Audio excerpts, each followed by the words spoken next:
اختتامی دعا بھی اور تقریر بھی پیچھا فرمائی.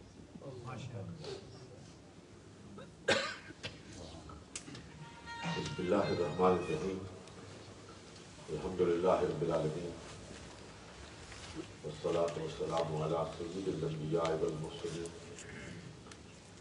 وعلی آلہ واصحابہ وازواجہ وذریتہ اجمعین. اما بعد فاعوذ باللہ من الشیطان الرجیم. بسم اللہ الرحمن الرحیم. ان اللہ وملائکتہ یصلون علی النبی یا ایھا الذین آمنوا صلوا علیہ وسلموا تسلیما. اللهم صل وسلم وبارک علی سیدنا ونبینا ومولانا محمد وبارک وسلم وصل علیہ. الصلاۃ والسلام علیک یا رسول اللہ. الصلاۃ والسلام علیک یا حبیب اللہ. الصلاۃ والسلام علیک یا شفیع المذنبین.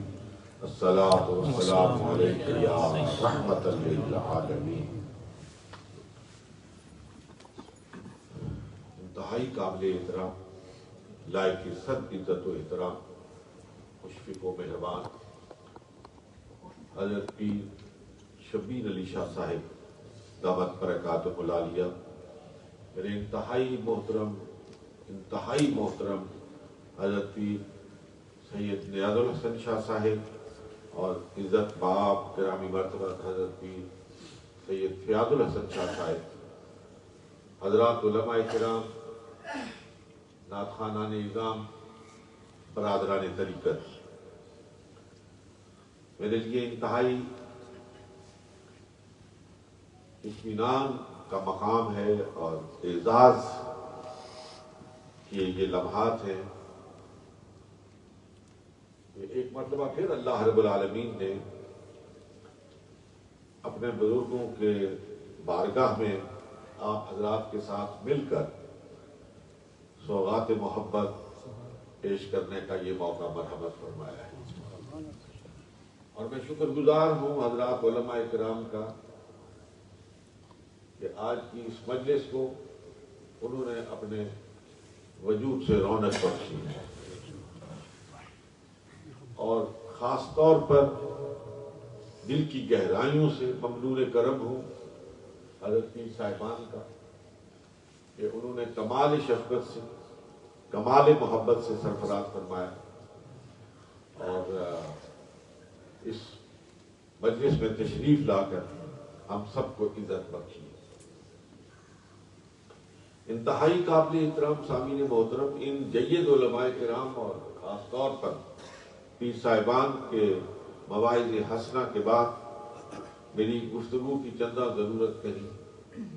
میں صرف میزبان کی حیثیت سے اور خانقاہ بگار شریف کے خادم کی حیثیت سے چند دو چار گزارشات انتہائی مختصر وقت میں آپ کی خدمت میں پیش کرنا چاہتا ہوں.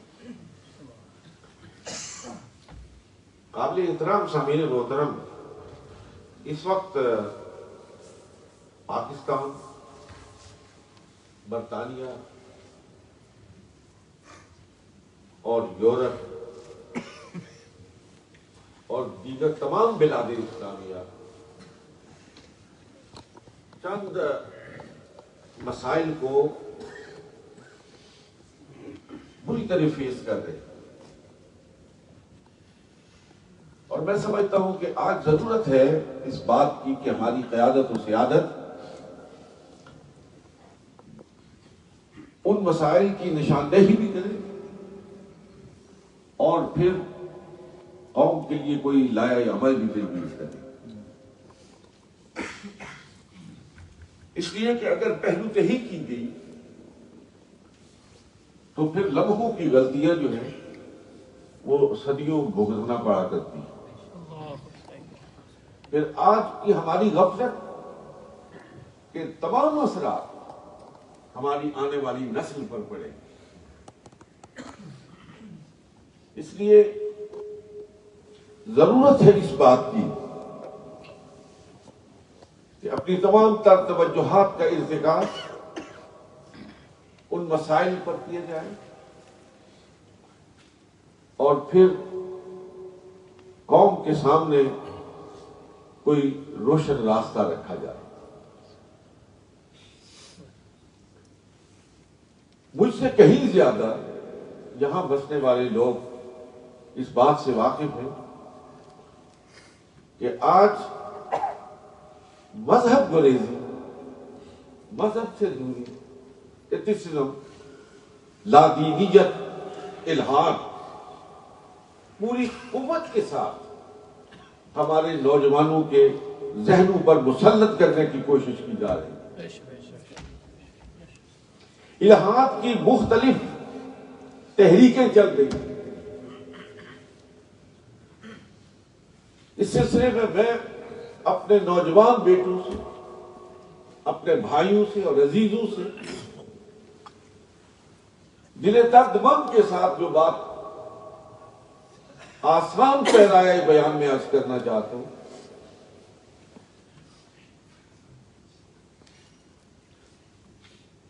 کہ ایمان کے لیے علم ایک انسٹرومنٹ کی حیثیت رکھتا ہے، ایک آلے کی حیثیت رکھتا ہے، لیکن علم کی بنیاد پر، صرف اور صرف علم کی بنیاد پر ایمان حاصل نہیں ہوتا. ایمان کے لیے علم ایک سبب ہے، لیکن ایمان حاصل ہوتا ہے اللہ رب العالمین کے فضل سے، واللہ یختص برحمتہ من یشاء، جسے وہ چاہتا ہے اس دولت ایمان سے سرفراز فرماتا ہے.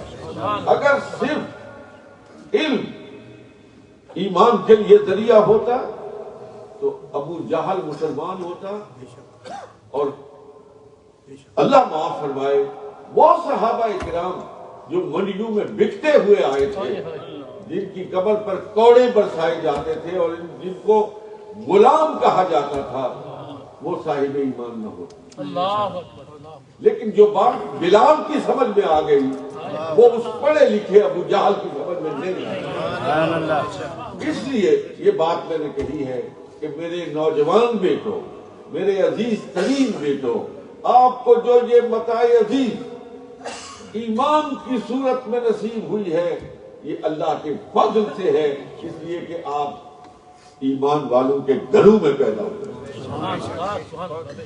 اس لیے یہ کتابی، یہ علمی، ان ناموں کو کوئی ذرہ برابر بھی بھوکت نہ دو، اور اس بات پر فخر کرو کہ اللہ رب العالمین نے تمہیں مسلمان ماں باپ کے گھر میں پیدا کیا ہے اور تم مسلمان کی حیثیت سے زندہ ہو. اللہ تبارک و تعالیٰ تمہیں ایمان کی صورت میں اس دنیا سے رخصت کرے. دوسری بات جو میں اسی حوالے سے آپ سے عرض کرنا چاہتا ہوں کہ دیکھیے، ہمارے پاس جو ایمانی کیفیات ہیں، ہم جو فرائض، واجبات، سنن کی بات کرتے ہیں، یہ آپ سب تک صرف کتاب کی صورت میں نہیں آئیں گے. کتنے لوگ ہیں یہاں بیٹھے ہوئے جو نماز پڑھتے ہیں کنز کو پڑھ کے، کدوری کو پڑھ کے، شرح بقایا کو پڑھ کے؟ کتنے لوگ؟ نہیں، بہت تھوڑے. زیادہ سے زیادہ یہ علماء دعویٰ کر سکتے، لیکن آپ سب نمازی ہیں، الحمدللہ نمازیں پڑھتے ہیں اور تمام آداب کے ساتھ ادا کرتے ہیں. لیکن یہ طریقہ آپ کو کتاب پڑھ کے نہیں ملا ہے. اس دین کا کمال یہ ہے، اس دین کا اعزاز یہ ہے، اس دین کا امتیاز یہ ہے کہ یہ دین 1500 سال سے ایک نسل سے دوسری نسل کو منتقل ہے. 1500 سال سے ایک بہت بڑی جماعت، ایک بہت بڑا طبقہ اس دین کو ایک نسل سے دوسری نسل کو منتقل کر رہا ہے. اس لیے میں پورے ایمان کی قوت کے ساتھ اپنے بیٹوں سے یہ بات کہنا چاہتا ہوں کہ جو دین آپ کو اپنے باپ سے، اپنے دادا سے، اپنے پردادا سے 1500 سال سے محمد رسول اللہ کے زمانہ اقدس سے لے کر آج تک آپ کو مل رہا ہے، اسی دین کو اپنی اگلی نسل کو منتقل کریں۔ سبحان اللہ، سبحان اللہ، سبحان اللہ۔ ہمارے دین کی خشت اول توحید باری تعالیٰ ہے، لیکن افسوس کی بات یہ ہے کہ جن لوگوں نے اس خشت اول کو روز اول سے سنبھال کر رکھا ہوا ہے، اور جن کی زندگی کی صبح اور شامیں، جن کی زندگی کے دن اور رات صرف اور صرف توحید کے ابلاغ اور توحید پرستی میں گزری، آج انہی پر یہ الزام لگایا جا رہا ہے کہ وہ توحید دشمن ہے۔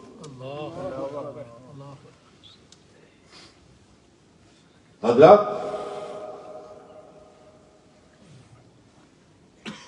آپ سب میری اس بات کی تائید فرمائیں گے، ذرا سا غور کریں تو آپ سب کا دل اس بات کی گواہی دے گا کہ صوفیہ کی جماعت وہ ہے، ہم صرف زبان سے کہتے ہیں لا الہ الا اللہ، ان کے جسم کا منہ کہتا ہے لا الہ الا اللہ۔ سبحان اللہ، سبحان اللہ۔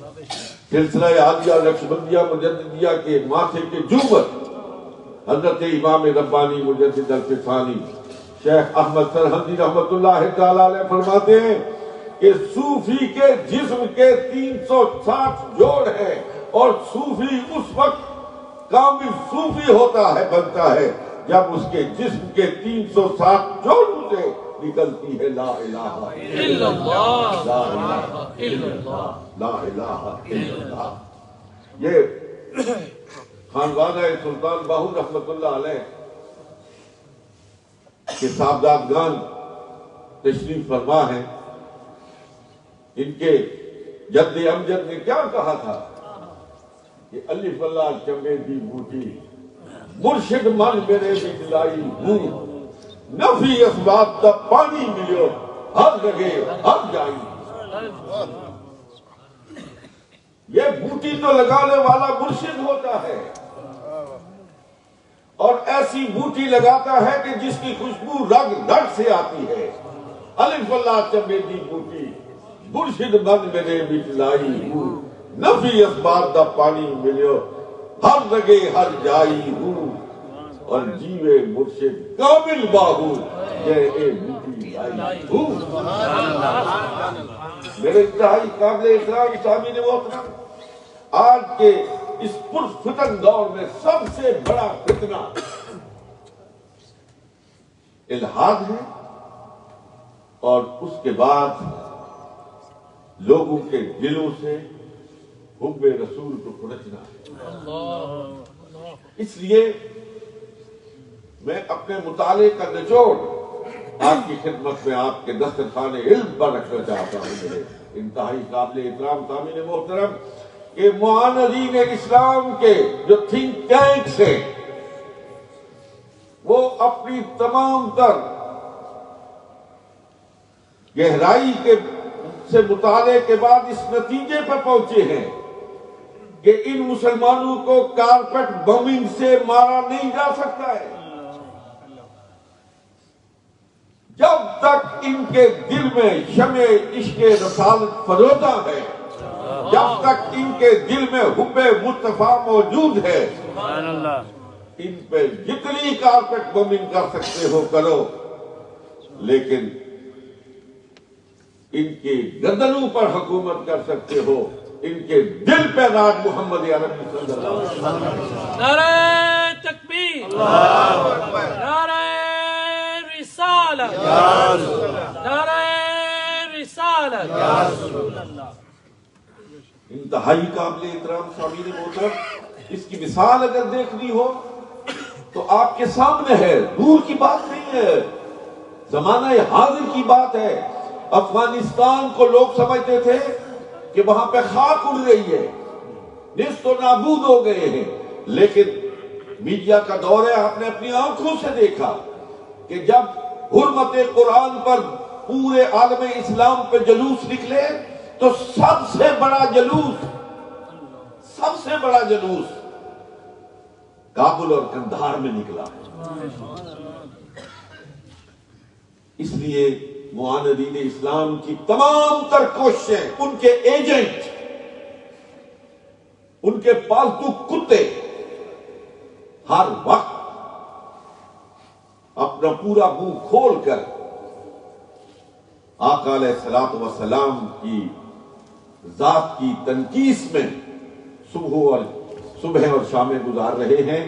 میں انتہائی قابل احترام علماء کرام کی موجودگی میں آپ کی خدمت میں یہ عرض کرنا چاہتا ہوں میرے عزیز بیٹو کہ اگر مصطفیٰ کو بیچ میں سے نکال دیا جائے تو دین نام کی کوئی شے باقی نہیں ہے، کوئی شے باقی نہیں ہے۔ مصطفیٰ برسا خیشرا کہ دین ہموز در لوگن رسیدی تمام بولا۔ دامن مصطفیٰ سے وابستگی، قرآن کی بات کرتے ہیں نا، قرآن سامنے رکھ کے پھر کہتے ہیں کہ یہ ہمارے پاس قرآن ہے، اس کی موجودگی کے بعد کسی چیز کی ضرورت نہیں ہے۔ میں پوری جرأت ایمانی کے ساتھ ایک بات آپ سے عرض کرنا چاہتا ہوں، قرآن کو قرآن ثابت کرنے کے لیے محمد الرسول اللہ کی زبان ہے۔ کس نے دیکھا ہے جبریل کو آتے ہوئے؟ کس نے دیکھا ہے قرآن کو نازل ہوتے ہوئے؟ کس نے دیکھا ہے، کس نے اپنے کانوں سے سنا ہے قرآن کو نازل ہوتے ہوئے؟ مصطفیٰ نے کہا یہ قرآن ہے۔ وہ تمام مغیبات، وہ تمام غیب جن پر ہمارا ایمان ہے اور ہمارے عقیدے کی بنیاد ہے، جنت ہے، دوزخ ہے، آخرت ہے، عرش ہے، کرسی ہے، فرشتے ہیں، یہ سب کیا ہے؟ یہ محمد الرسول اللہ کی شہادت ہے۔ اگر سرکار نہ فرماتے تو ہم نے جبریل کو نہیں دیکھا، ہم نے اسرائیل کو نہیں دیکھا، ہم نے عرش نہیں دیکھا، ہم نے کرسی نہیں دیکھی، ہم نے جنت نہیں دیکھی، دوزخ نہیں دیکھا، عالم برزخ نہیں دیکھا، لیکن سرکار نے فرمایا یہ ہے، ہم نے کہا آمنا، آپ نے فرمایا یہ ہے، آپ نے کہا آمنا، سرکار نے فرمایا یہ ہے، ہم نے کہا آمنا وصدقنا، ایمان بھی لاتے ہیں تصدیق بھی کرتے ہیں۔ اس لیے میرے انتہائی قابل احترام، نہ توحید پہ کمپرومائز کرو اور نہ جناب مصطفیٰ کی ذات پہ کمپرومائز کرو۔ اور ایک باریک سی بات آپ کی خدمت میں عرض کرنا چاہتا ہوں، یہ نقشبندیوں کا اجتماع ہے اور نقشبندیوں کے امام، پیشوا اور مقتدا حضرت سیدنا صدیق اکبر رضی اللہ تعالی عنہ نے اس ضمن میں ہمیں ایک سبق دیا ہے۔ میں تفصیل میں نہیں جاتا، آپ سب جانتے ہیں کہ معراج کے موقع پر جب ابو جہل نے جا کے آپ سے کہا کہ اگر کوئی شخص یہ کہے کہ میں نے رات کے ایک مختصر ترین عرصے میں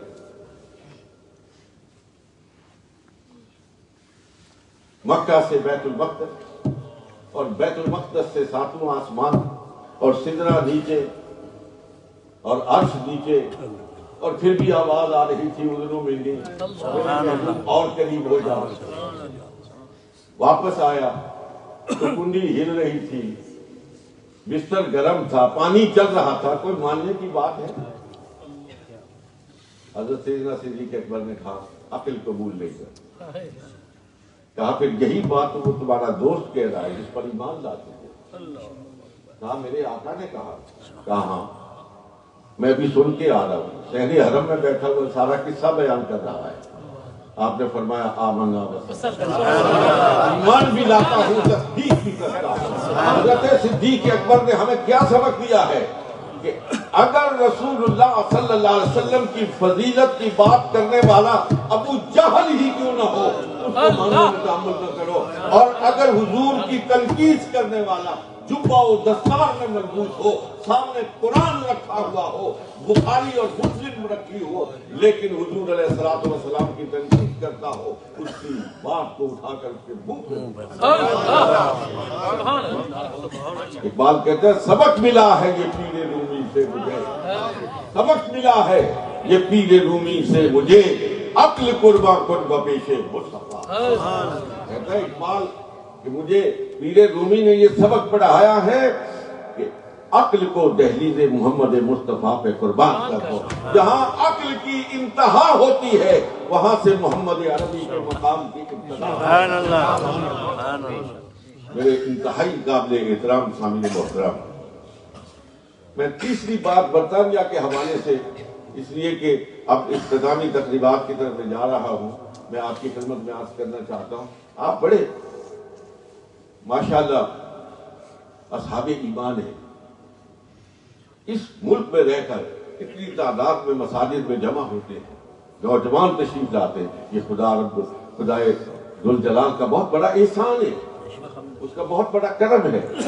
لیکن میں آپ کی خدمت میں یہ عرض کرنا چاہتا ہوں میرے عزیز بیٹو، یہاں روزگار کے لیے آئے تھے، باوجود بہت ساری وجوہات ہیں. اب آپ کے پاؤں میں بیٹیاں پڑ چکی ہے، آپ کسی ملک کے باشندے ہیں، آپ اس ملک میں رہ رہے ہیں، اس لیے اس ملک کے معروضی حالات کو سامنے رکھ کر اپنی زندگیوں کا لائحہ عمل طے کریں، کیسے یہاں پہ وقت گزارنا ہے. اس کے لیے میں بنیادی طور پر جو میرے نوجوان بیٹے بیٹھے ہو ان کی خدمت میں عرض کرنا چاہتا ہوں کہ یہ جو نماز ہے نا، نماز یہ اسلام اور کفر میں فرق کرنے والی چیز ہے، بتانے والی چیز ہے کہ مسلمان کون ہے اور کافر کون ہے. مساجد کو آباد کرو، یہاں پہ رہ کر مساجد کو آباد کرو. آج تم کرو گے، کل تمہارے بچے کریں گے، اور پھر یہ نسلیں اسی طرح ایک دوسرے کی پیروی کرتے ہوئے یہاں پہ کامیابی کے ساتھ وقت گزاریں گے. اور دوسرا، مجھ سے رات کو کسی نے، بلکہ میرے دوست عمر یعقوب قادری صاحب نے کہا تھا کہ یہاں ہمارا امتیاز کیا ہونا چاہیے، تو میں نے کل بھی کہا تھا، آج بھی کہنا چاہتا ہوں اور پوری دل جمی کے ساتھ اور آہنگ کے ساتھ کہنا چاہتا ہوں کہ ہمارا امتیاز محمد عربی صلی اللہ علیہ وسلم کا وہ کردار، وہ گفتار اور وہ رفتار اپناؤ کہ دور سے دیکھ کے غیر مسلم پکار اٹھے کہ یہ محمد عربی صلی اللہ علیہ وسلم کا غلام ہے. غلام یہ محمد مصطفیٰ سرکار علیہ الصلوۃ والسلام کی طرح صبح اور شامیں گزارنا، یہ ہمارا امتیاز ہے، یہ ہمارا اعزاز ہے. وہ اخلاق اپناؤ بیٹا، وہ طریقہ ہائے زندگی اپناؤ جو محمد عربی صلی اللہ علیہ وسلم نے ہمیں سکھائے. پھر اقوام اور ملل کی صف میں عزت اور آبرو کے ساتھ کھڑے ہونے کے قابل ہو جاؤ گے.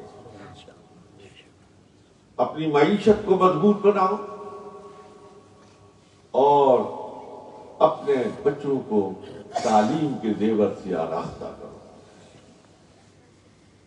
یہاں کی جو ضروری تعلیم ہے وہ بھی دلواؤ اور اس کے ساتھ ساتھ اپنے بچوں کو ضروریات دین بھی سکھاؤ، ان کو قرآن بھی پڑھاؤ. تمسک بالقرآن، قرآن کے ساتھ وابستگی، محمد الرسول اللہ صلی اللہ علیہ وسلم کی سنت مطہرہ کے ساتھ وابستگی، اسی میں تمہاری بقا کا راز محمل ہے، اسی میں تمہاری عزت ہے، اسی میں تمہاری عظمت ہے. اللہ تبارک و تعالی ہمیں عمل کرنے کی توفیق عطا فرمائے.